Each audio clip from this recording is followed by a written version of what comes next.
been a long 5 months. I've missed you. We're back. Hit it, Martinez. Welcome to the Ordinary Marathoner Podcast.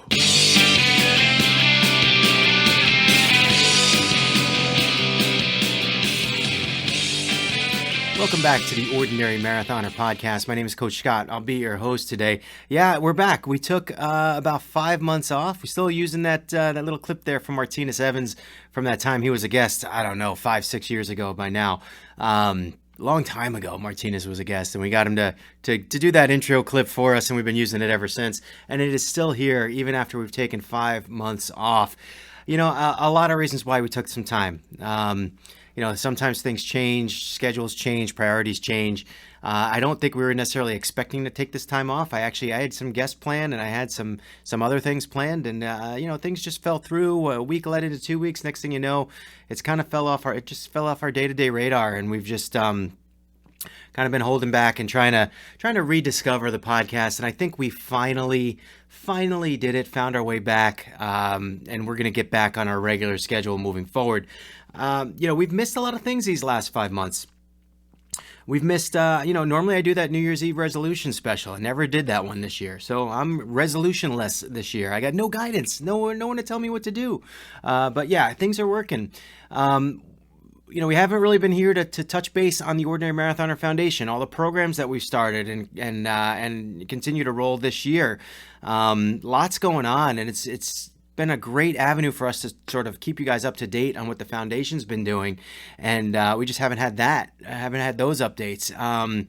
Our Ordinary Marathon, our annual virtual race that we've done now for this was the 5th year. We did that race. We not once did we do a podcast throughout the entire race, so it was a little bit weird. We're missing kind of a little bit of the dynamic there. But we're bringing the podcast back. We're going to come back with a little bit of a vengeance. A lot of things are different. A lot of things have changed. It seems like maybe not much has changed, but a lot's changed. Schedules change, priorities change. I actually just got back from delivering Meals on Wheels. That's right. I now deliver Meals on Wheels in my neighborhood. Been doing that for about 5 months. Looking for some, a little reason to live, right? No, that sounds bad. That sounds like I'm depressed and looking for a reason to live. But you know what I mean. You're looking to kind of do some good deeds and sort of get that karma to come back to you eventually. But even so, just looking to kind of do some good work. And we've been doing that the last few months, even though we haven't done the podcast.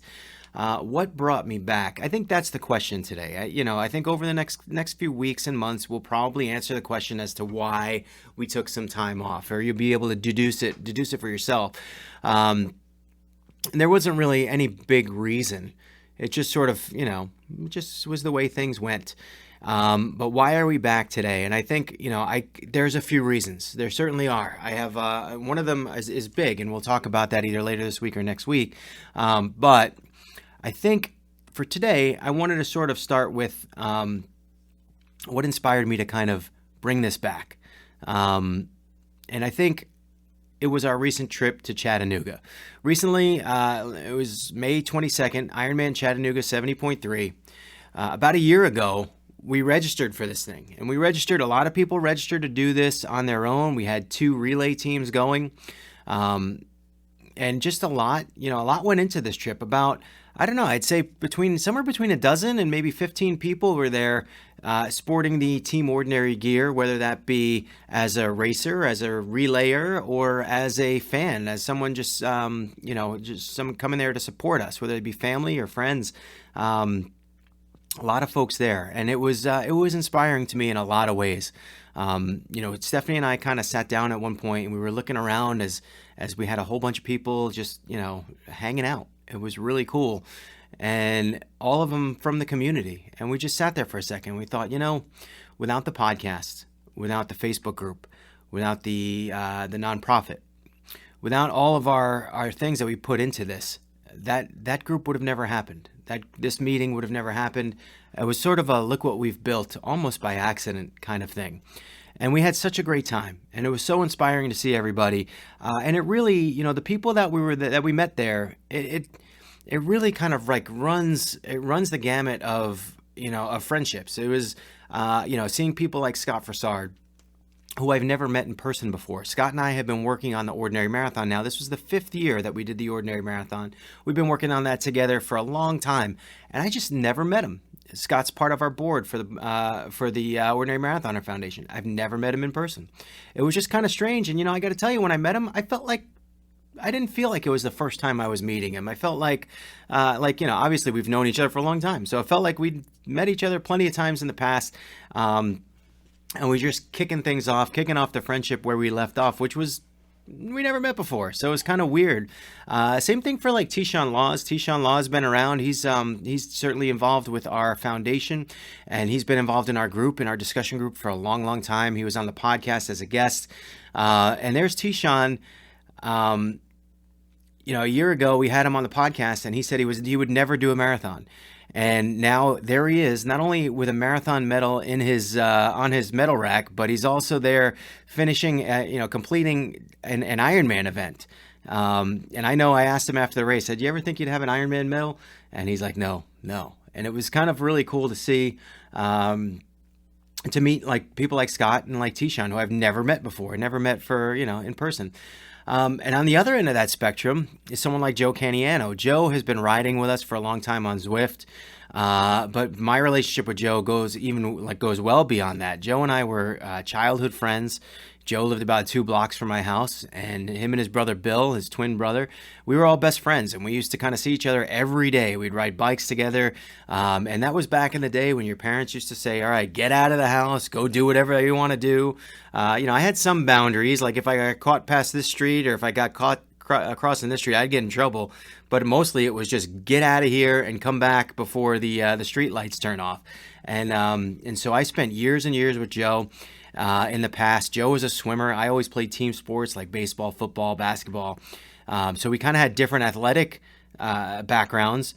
But somehow, years and years later, I had moved when I was about 13 years old. And, you just lose track of each other, right? And I think without Facebook, we probably would have never gotten back together, probably never met and never seen the guy again.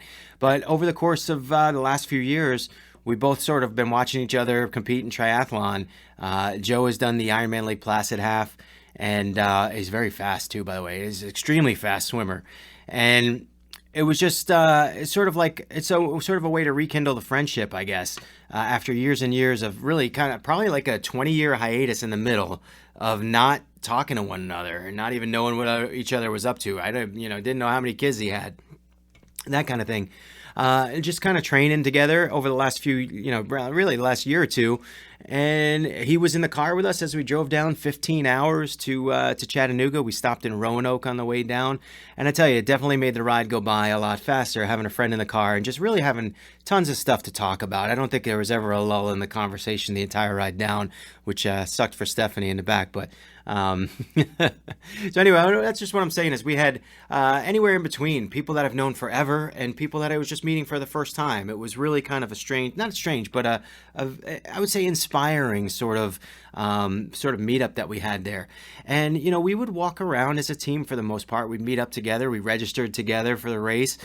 We all got down there together. We went down to the bike transition together to put our bikes in. We showed up on race day together. Everything we did together as a team. And it was kind of funny because at one point we were walking down near the water and there was another team of people there. They were all dressed up in their race kits, all ready to go. This was the day before the race, and they're taking pictures, and I'm looking around, and some people have our Team Ordinary shirt on. Elena Fajaco made us other shirts that we were wearing, Team Ordinary shirts, Team Chattanooga shirts that some people were wearing. We had all these different kinds of shirts and hats and whatever, and so these people are all wearing their kits as one team, and then we're like the Bad News Bears, like kind of strolling in. But I tell you, we definitely had a presence at the race. It felt really cool. And a number of times we had actually people come up to us and say, hey, you guys have like the greatest name of all the teams that I've seen here.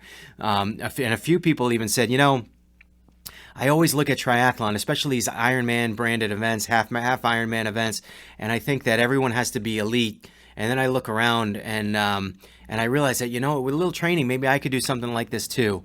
And that's kind of like that's the message that we do want to send. That's sort of our thing, right? That's the message we want out there. So for people reading that and maybe to catch a little of the inspiration from us, hey, that's awesome. I think that's great, and hopefully we inspired a few people to get out there and get moving.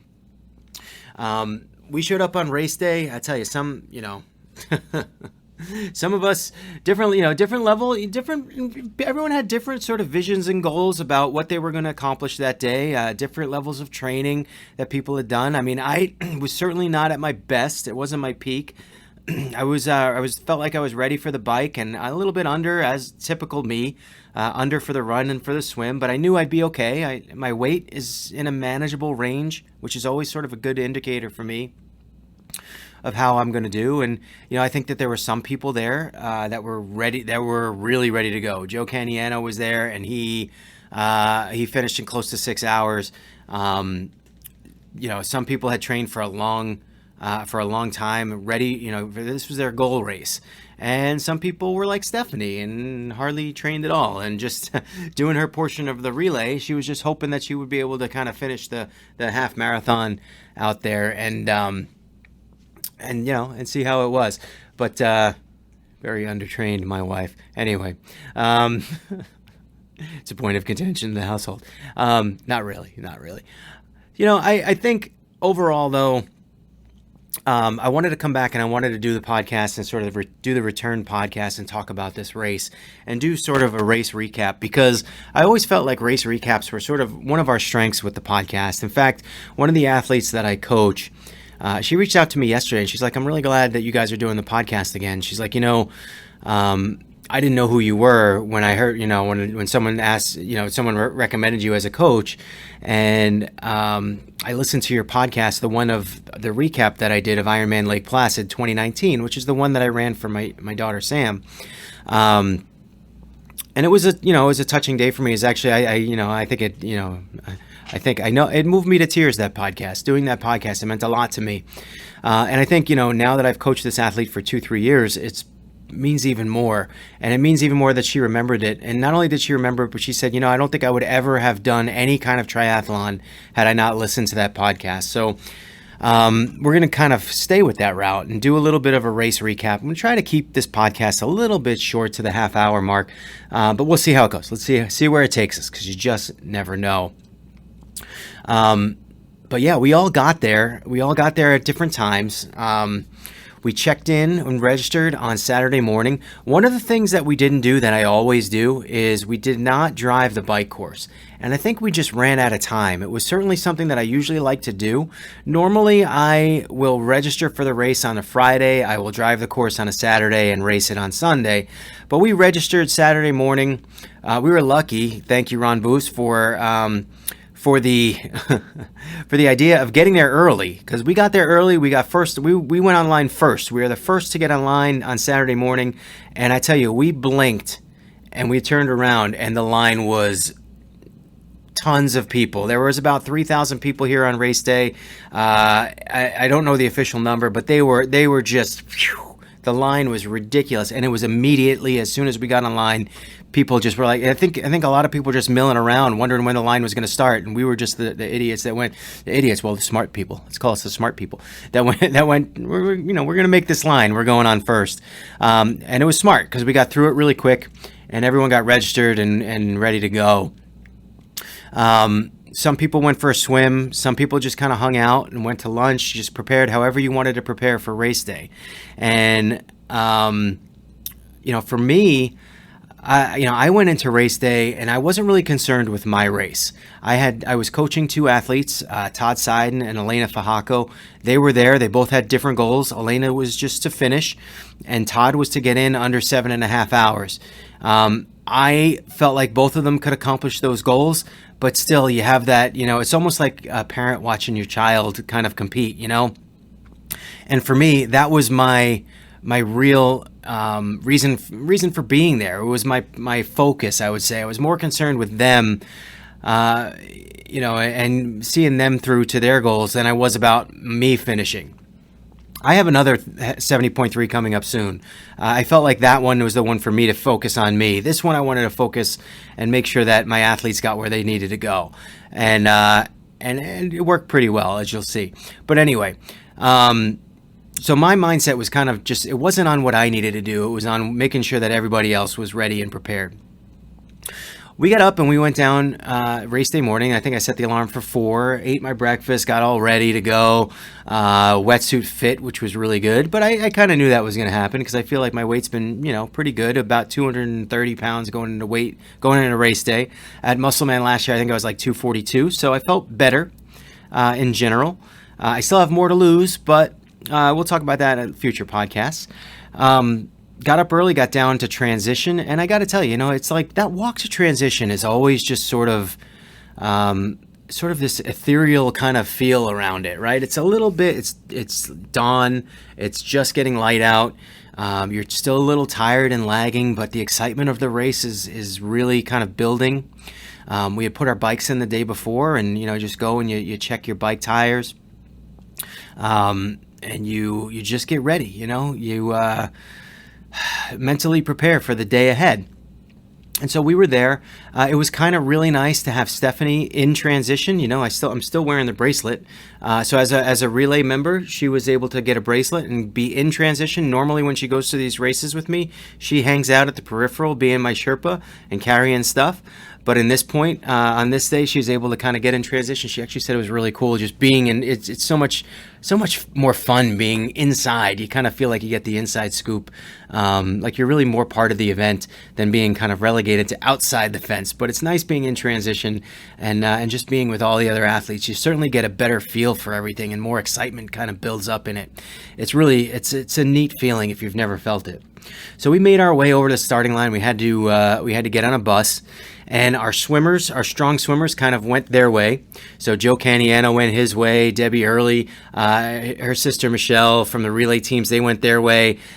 Jim Simcoe, he's another very good swimmer, so they were up in the front. They all probably finished swimming before we ever got in the water. The rest of us kind of hung in the back, so it was me and Joe Bartlett. Joe and I always swim the exact same time, more on that later. Elena Fajaco was with us, and Todd and Ron Booz. So the 5 of us just kind of all made our way to the start together. I think we went into the start at 8. We went into the water at 8:05. So the first people went into the water at 7, and it took over an hour for us to get in the water. They were making an announcement. They announced that the pros had finished the swim in 24 minutes, and that there was one age group athlete that actually finished the swim in 22 minutes. So one really awesome. It wasn't Joe, by the way. It wasn't any of us, but it was kind of neat to see that. Yeah, hey, some age groupers can get out there and really push the pros sometimes. Anyway, we were still waiting in line to get into the water at that point, and it was kind of neat seeing how everyone prepares. Elena's goal was just to finish. And one of my concerns was that she was going to be a little nervous, and that she was going to be, kind of questioning whether or not she trained enough, and questioning whether or not she belonged. And that's sort of a typical feeling for people who are there for the first time. And I got to tell you, this girl was nothing like that. She was steely-eyed and focused and fearless, and to the point where I didn't want to say anything to her because I was afraid if I said anything to her, it might flip that switch a little bit and make her start wondering if she belonged there. But she was focused and after it. And I looked at Todd, and him too. Todd put the goggles on, man, and he didn't want anyone talking to him anymore. He was focused. He was going after his 7.5 hour time, and man, it was kind of good to be in that group. I think Joe and I, we've been on these starting lines for a long time, so we know the feeling. Ron did not look nervous at all either, although I know he was a little bit concerned about his swim. But we all made our way together, and before you knew it, boom, we were in the water. And you're swimming, you got no other choice. The current there is really strong. They have a dam at the end of the river. It's a downstream swim. They actually extended the swim, although I think it was more for logistics than for current purposes. But they extended the swim to 1.4 miles. It's normally 1.2. But the last few years, they've had strong currents there, and I didn't know where to place myself. I kind of figured I was going to be between 50 and 55 minutes. Normally in a swim, a 1.2 miler, I'd be around 40 to 45. So I figured adding 0.2 miles, I'd be a little bit slower, even with the current. I had no idea. but I jumped in, got the swim done, made it all the way through. I tell you, the water was nice. I honestly didn't feel the current. I didn't allow myself to feel it. I was just going towards my goal. We swam underneath some bridges, which was kind of neat. And the swim, it's kind of weird because normally I do a loop swim, whether it's Lake Placid. Even Musselman was kind of like a down and back, and so you go out and around. This one was just point to point. And even though there were so many swimmers there, they did a good job kind of spacing it out, and I didn't feel like I was overcrowded. The water felt clean. You're gonna taste some of it here and there. It felt pretty clean. Got out of the water, I felt really good. I hadn't practiced a lot of swimming, but I felt like I gave it a pretty good effort. And when I got out of the water, I didn't know what to expect when I looked at my Garmin. I don't look at my Garmin during the swim. I don't know if people do, but I don't. I set it when I go in, and I just stop it when I get out. Not knowing what I was going to expect, I got out of the water, and I looked, and it was 40 minutes and maybe 20 seconds. And when I stopped it, I just felt like, all right, like I got it. I swam better than I ever have today. Now, I mentioned that I swim the same pace as Joe Bartlett. In the past, we actually have a picture of us. I'll throw it in the YouTube video if I remember it. But we actually have a picture of us in Ironman, Maryland, a full Ironman, doing a 2.4 mile swim. Joe and I hung out in line together. He got in the water right before me. And then they took a picture of me coming out of the water, getting my wetsuit off. And whose head is right behind me? Joe Bartlett. In Musselman, I think he got out of the water less than 30 seconds ahead of me. For whatever reason, we always just seem to get out of the water at the same exact time. So here I am getting out of the water, thinking I swam better than I ever have in my life. And who taps me on the shoulder? Joe Bartlett. So while it was really cool to see him and be like, all right, there's my friend in the swim, I was like, oh, I guess I'm just still at the same pace. I'm at Joe pace. I want to do better than Joe pace one day. I just want to do a little bit better, but wasn't to be said on this day. It just kind of goes to show how the current really affected everybody. It made things really fast in the water, and I think everybody had a good swim time. So again, I got out of the water, and you're never really going to know where people are. So I'm looking for some of my folks, right? I'm looking for some of my people, and I see Debbie Early. She swam great. I see Michelle Early. She swam great. Those are our relay teams, and I asked him who's been out of the water. I want to know, did Todd get out of the water? Did Lena get out of the water? I didn't think they would be ahead of me, and they weren't. So, all right, I wasn't worried. I kind of expected that they would be behind me. I didn't know how far behind me, and maybe I took a little bit longer in transition to see if they would come in. And sure enough, Todd was in shortly after I was in, and Elena in shortly thereafter. It was amazing to see them. I was just so happy and excited for them. The swim is something you just never know how people are going to react when they don't do a lot of open water swimming, number one, and number two, when you don't do any open water racing. This is really, Todd's done a little bit before, but Elena really hasn't. So being in a crowd and being sort of in a new environment and having that race day sort of pressure, sometimes people just react differently. So it was great to see that they both made it out and they were coming in. I didn't see Ron, but I was kind of, I wasn't 100% worried. I know Ron's going to finish. Ron is going to finish. I wasn't really worried about him. And I was also expecting to see him shortly because Ron does really well on the bike, and I knew he was going to pass me. Sure enough, we get on the bike about mile 5 to 10.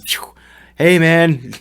See you later, Ron. Ron takes off. He's gone. And I wouldn't see him again until the finish. Well, I did see him again, actually. I rewind that. We did see each other again out on the course. So he was gone. Now, I had expected Todd to pass me, and I just didn't see him pass me. I think what happened was I spent a little bit more time in transition, and when he came through, he rifled through transition, and he beat me to the start. And so he was gone. I thought he was behind me the whole time. And then I knew as I was walking out with my bike, I saw Elena coming in, so I knew that she would be behind me. I didn't think she would pass me on the bike, and she didn't, but she had a solid bike too. So we all went out and did the bike, and I got to tell you, my goal on the bike, because I've been working really hard on the bike, I still have weight to lose, and it's driving me nuts that I keep saying it, but I still got some weight to lose because it really will help me with my bike. I was aiming for 3:30. I did not get it. I don't know exactly, offhand, I don't know exactly how much behind 3.5 hours I was. But a couple things didn't help me. Things didn't help me when I was out there.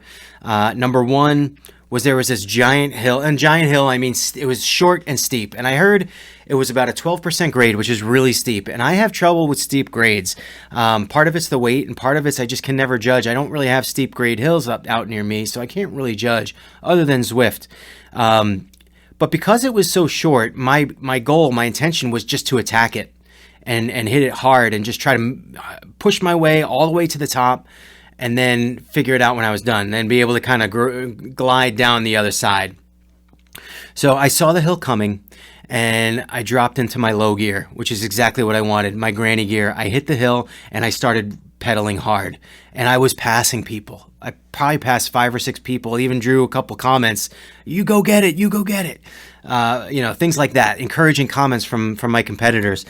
And as I was kind of looking up this hill, it just didn't end. I expected it to be a lot quicker than it was. Again, one of the detriments to not riding the course the day before is I just didn't know how long it was going to be. Longer than I expected. You couldn't really see it as you made the turn because the turn was kind of tight. And I think that what they meant to say was that the 12% grade lasts a tenth of a mile, and then it's sort of even. It doesn't even out, but it just flattens out a little bit. Still uphill, but flattens out. And looking up, it just looked like it was too far to go, and I did wind up stopping. I pushed it too hard in the beginning. I didn't know what to expect. I wound up stopping and walking up the hill. Now I got to tell you, at that point in the race, I was not the only one walking. There was a lot of people walking that hill. At least half a dozen people walking that hill, if not more. Eventually, I made it towards the top where I kind of leveled off enough that I was able to get back on. But sure enough, that would have cost me some time. I would guess that cost me about 2 or 3 minutes walking up that hill as opposed to riding it. Frustrating, annoying, lack of preparedness a little bit. Lack of readiness in terms of I need to be at a manageable weight to get up those hills anyway, and I need to know how to do it. I could have been out there practicing on it, but I didn't. Instead, we were doing other things. So anyway, moving on. I did wind up finishing the bike, feeling pretty good, kind of not knowing where people were, and then heading out on the run. Again, I don't remember my bike time. It was a little over 3.5. It was probably closer to 3:40. Which was in the range. I think my A goal was 3.5. Sort of my goal range was 3.5 to 3:45, and I was in that range. So I felt pretty good. Also of note, I do think that in the beginning of the race, for whatever reason, I would hit like the 5 mile mark, and I'd look down and it would say that my watch would say that I was at like 4.75. And then I hit the 25 mile mark, and my watch would say 24.25. And then all of a sudden, when I hit mile 50 and 55, my watch was like ahead. And it was, so I was, even though I was trying to push time, I hit mile 55, maybe it was 50, and I looked down, and my watch said that I was on like 50.5. So somewhere in there, it was a little bit off, and I feel like maybe the mile markers were a little bit stretched longer towards the end of the race. And it kind of threw me off. And my watch definitely had myself a little bit over that 56 mile mark, maybe 56.25, which, might not seem like much, but it's an extra couple minutes, an extra minute and a half or whatever. And when we're trying to hit that mark just a little bit off, it's just, it throws the numbers off. But again, no excuses. Moving on. Got out to the run. Now, I got to tell you, number one thing about the run, it was hot. The forecast for the day was supposed to be 75 and overcast with a chance of thunderstorms, which we did get later in the day. But our actual weather was about 90 degrees and brutally sunny. No shade on the course. Very rare, the shade. It was basically no shade. Tough course. It just made things almost really impossible. I mean, I know those that are very competitive are able to run the whole thing. There were a lot of steep hills, bridges, all that kind of stuff.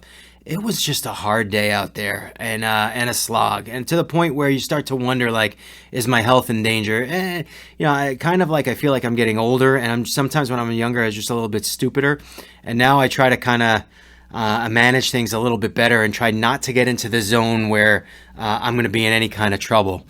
So I definitely took it easy. I definitely walked a lot. I tried to do some intervals. I started with 1-1 walk, run intervals, and the hills just really blew those intervals away because I just kept finding myself going up hills for multiple minutes at a time, and then downhills. I would try to run the downhills. It would kind of throw off my intervals, and later in the race, I wound up walking.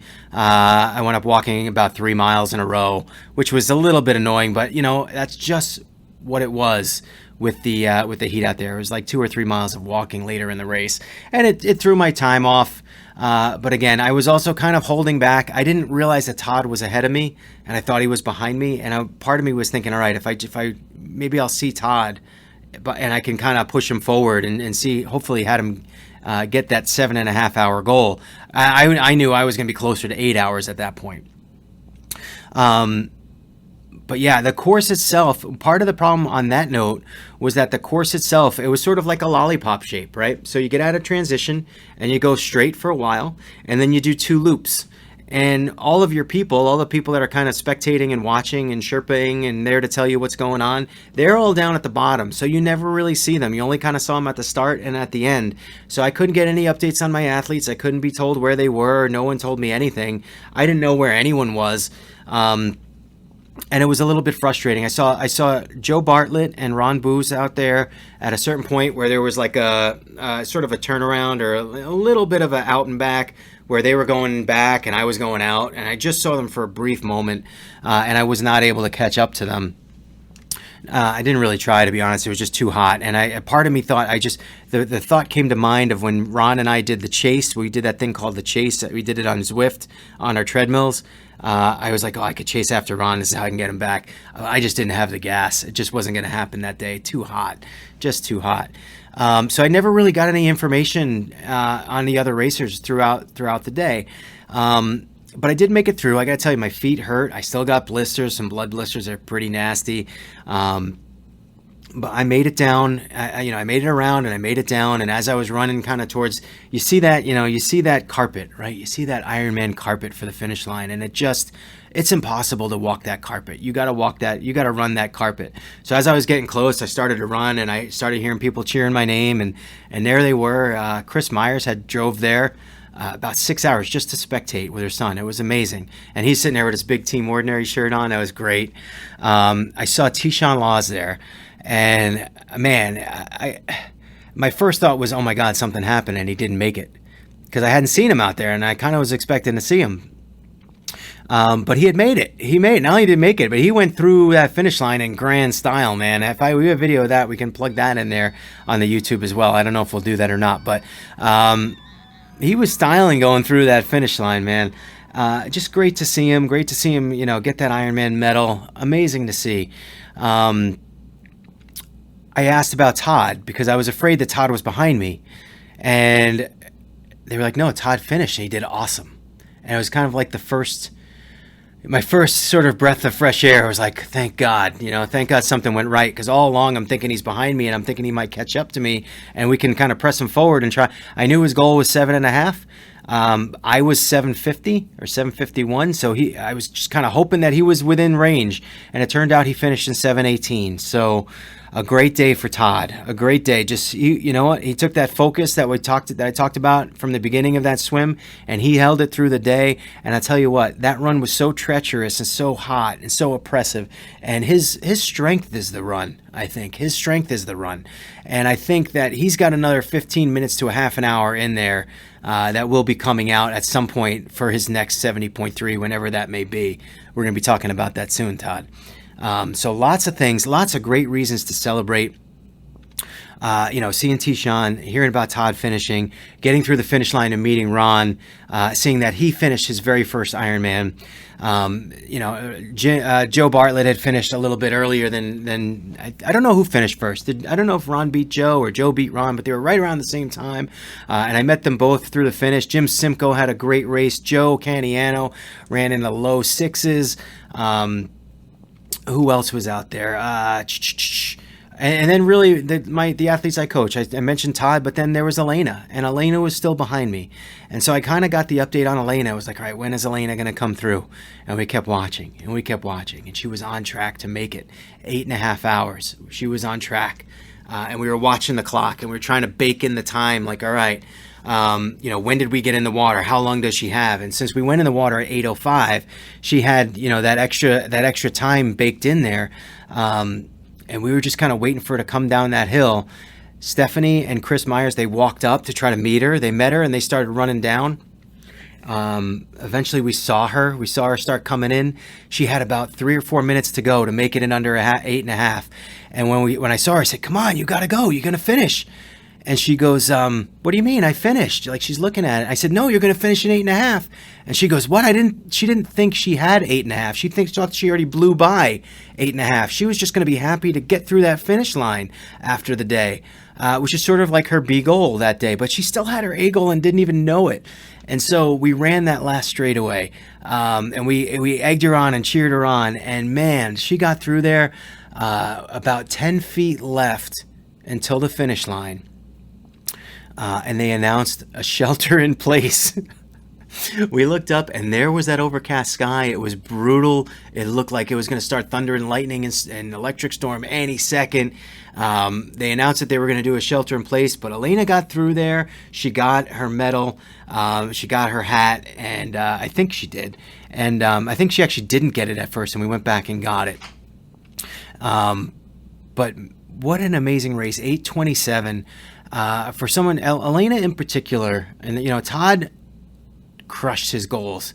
Todd trained hard. Todd didn't miss a day. Todd was focused, knew what he wanted. He'd tried 2 of these things before and didn't finish the way he wanted to finish them. And this was the first time he actually hit his goal for a 70.3 and did so in great fashion.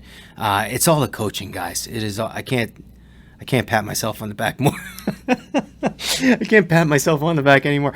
No, honestly, it was all his effort and all his work, his hard work leading up to that point, that got him, well through his goal, with even sights on doing way better next time. Because, like I said, it wasn't really even fair, the oppressive heat out there. He can do better, and we know he can do better. But to see him get his A goal, and then to see Elena, whose training was a little different. Elena was pretty good at hitting her long runs and rides, pretty good at effort during those rides, and sort of getting those long rides in and those long runs in. The things that she absolutely needed to hit, she hit. Those midweek workouts were very tough for her, and there was a lot of misses. Enough that made me question, as a coach, I don't know.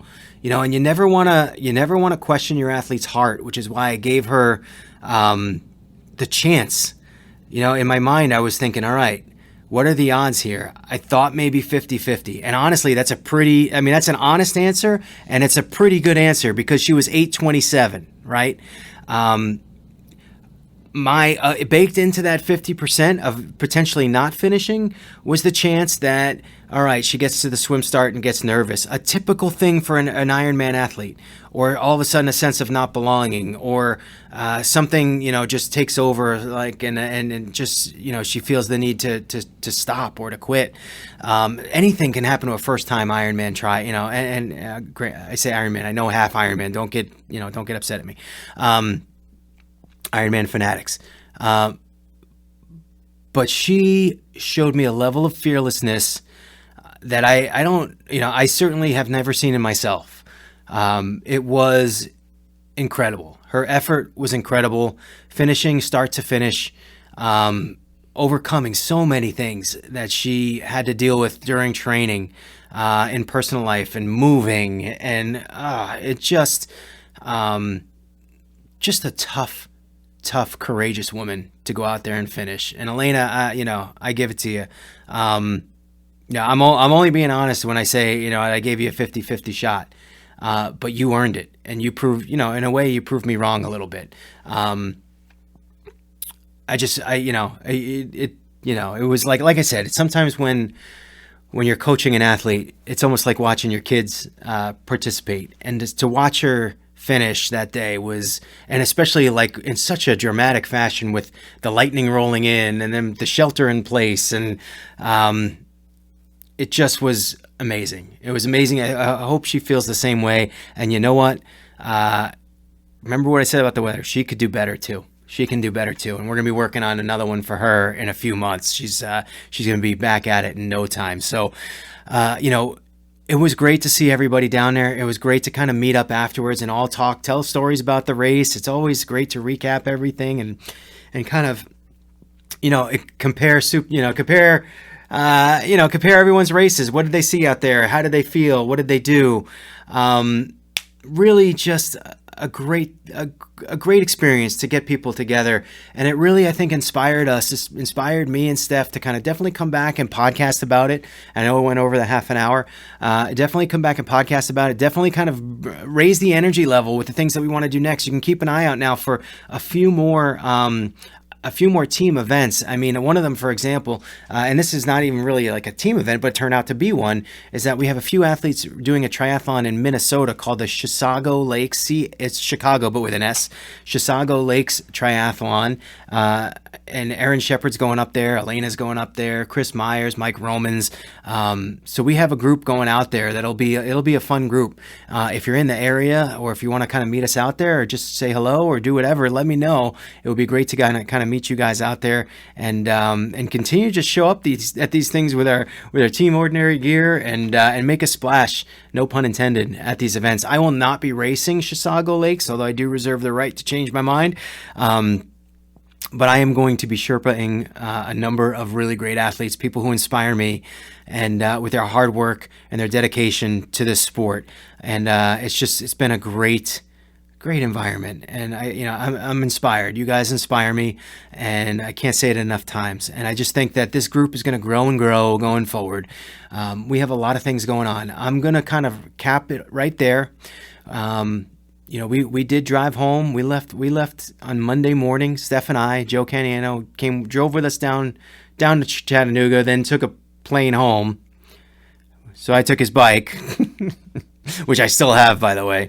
But we're actually going to go meet up. I'm going to give him his bike back on Friday. I'm going to give him his bike back, and we're going to go for a ride. It was just a great experience. Steph and I drove back. We left at 11 a.m. on Monday.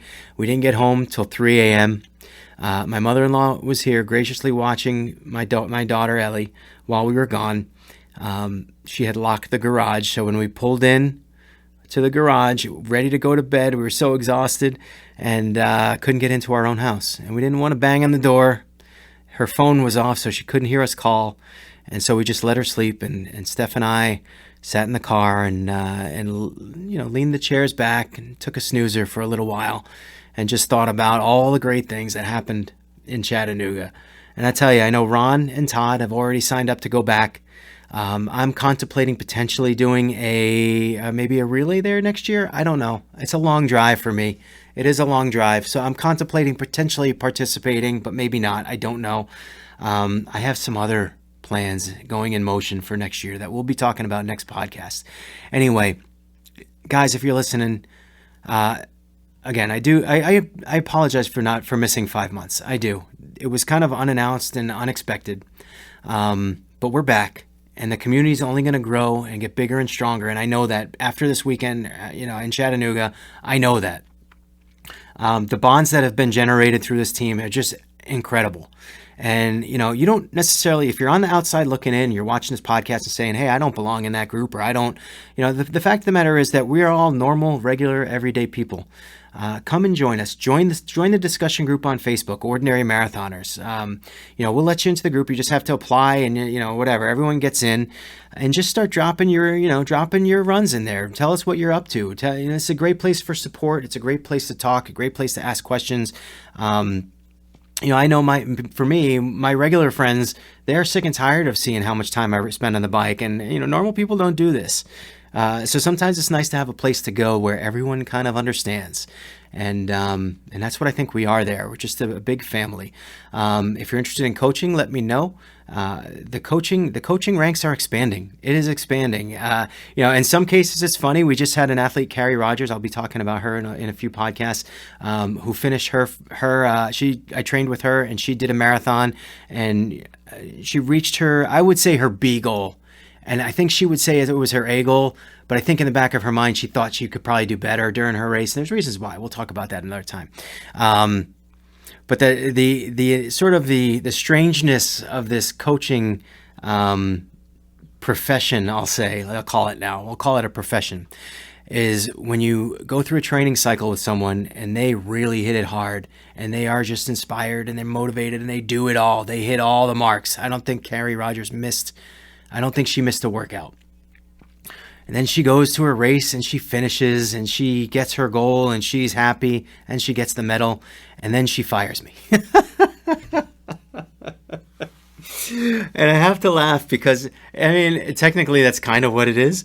But hey, you hit your goal, you get that marathon, you reach the pinnacle. And then if you want to take some time off, or if you're not really sure what you want to do next and you want to kind of remove yourself from that training and you don't want to pay for it, because it is a luxury, it's time, you got to step back from the coaching for a little bit. So Carrie and I are still friends, I hope.